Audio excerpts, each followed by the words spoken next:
out from my window. Sun's coming up like the day before. You're like a stone on my pillow. I don't make a sound when I shut the... Hi, Chinkers! It's another beautiful day. Thank God it's Monday.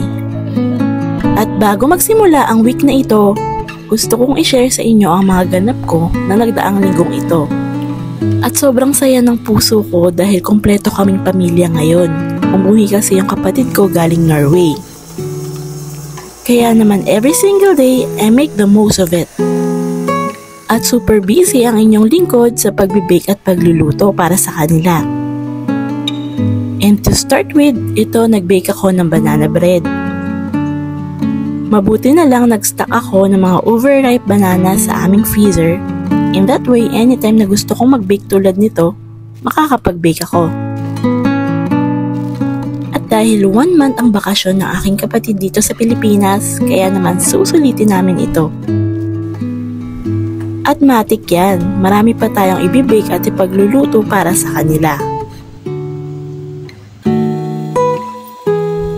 So ito na, tapos na ang ating banana bread.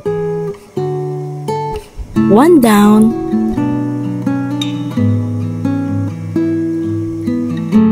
And next, dahil mahilig ang aking pamangkin na si Aya sa mga soft breads, kaya naisipan kong mag-bake ng isang bread na talagang paborito ko. Ito ang soft pretzel bread. Nakuha ko yung recipe na ito sa isa sa mga food vlogger na pina-follow ko. At buti na lang ito yung naisipan kong i-bake. At talaga namang hindi ako nagkamali dahil nung tinikman na ito nila Iting at ni Aya, talagang nagustuhan nila.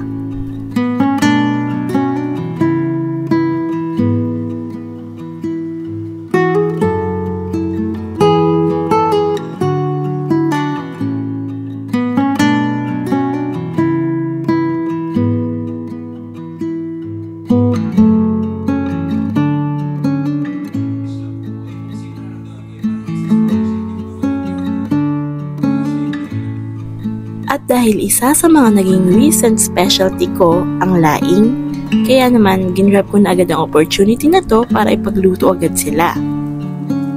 At mabuti na lang madaming tanim si Tatay Felix nitong dahon ng gabi. Medyo tricky and time consuming lang sa paggawa nito dahil hihimay-himayin mo pa yung mga dahon ng gabi at maging yung stock nito. At matapos kong himayin, ibinilad ko naman ito sa sikat ng araw. At habang naghihintay ako ng 1 hanggang 2 oras ng pagbibilad nito, kaya naman namingwit muna ako ng mga isdang tilapia na aming ihihawin para mamaya. Madami nga pala akong niluluto ngayon dahil naisipan namin mag-swimming sa aming resort. At dahil may bisita din sila Iting. Kaya ito, nagluto ako ng laing, sinigang na baboy at ng inihaw na tilapia. Namiss kasi nila Iting yung mga gantong klase ng pagkain. At talaga namang naging mabilis ang pagkilos ito dahil gutom na rin sila. And after few hours, ito na ang kinalabasan ng aking laing. At ito naman yung inihaw na tilapia. At ito, nag-boodle fight na kami. Mas naging masarap ang salo-salo dahil sa dahon ng saging kami kumain. Ganon din ba kayo kapag nagkakaroon ng mga family outing or gatherings? Masarap talagang kumain ito at talaga namang mapapa-exercise ka sa sarap. Thank you Lord for this day at talaga namang naging masaya ang aming salo-salong lahat. At matapos kumain, nag-swimming naman sila. Pero ako pas muna dahil nagluto tayo.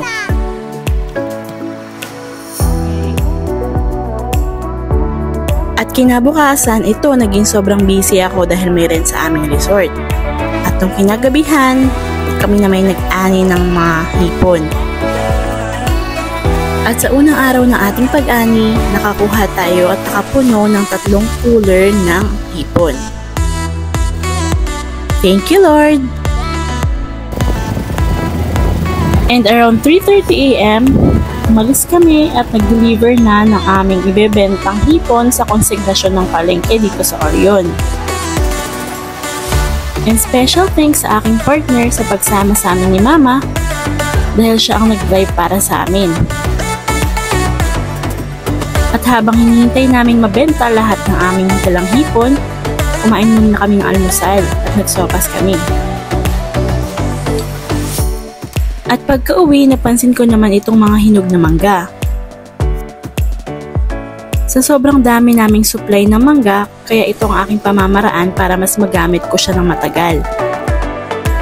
Bago ko ito ilagay sa freezer, tinatanggal ko muna yung pinakabalat and ilalagay ko na sa plastic at bago isisil. At sa ganitong pamamaraan ng pag-stock natin ng mangga, mas magtatagal ito for more than 6 months. At very timely naman itong mga bunga ng mangga dahil gumagawa ako ng ice candies gamit ito. Mabenta ito sa aming resort at naiisip ko nga na magbagsak na sa iba't ibang tindahan.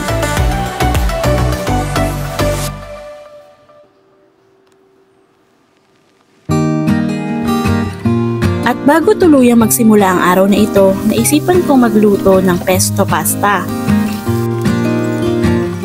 May binigay kasi sa akin ng aking kapatid na mga pesto sauce, kaya naman naisipan kong gumawa nito. And aside from chicken, ito't naisipan kong ilagay ay shrimp naman. Grabe, habang ginigisa ko ito, sobrang bango na niya. Actually, hilig ko talaga anything basta pasta, lalo na kapag spaghetti. Ay nako, talo-talo na yan. Bukod dito sa pesto pasta, masarap din yung aglio olio.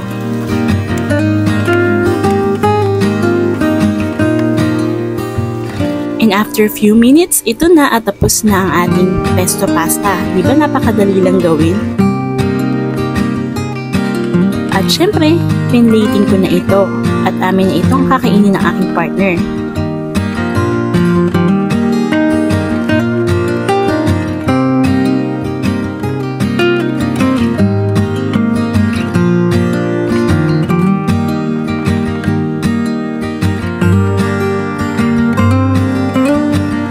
At naisipan kong ternuhan ito ng toasted bread, buti na lang at may nakita akong pandesal.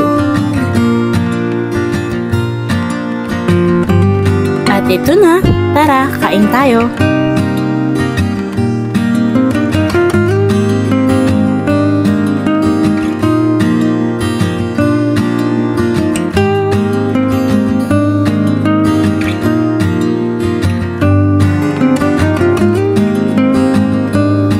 Bago matapos ang araw, naisipan kong gumawa ng aming merienda, kaya gumawa ako ng Mickey noodles.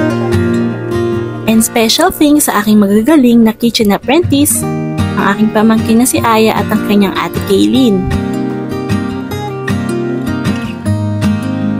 O diba kaming lahat ay naging busy sa kusina. At ito na ang ating homemade noodles, kaya ready na tayong magluto.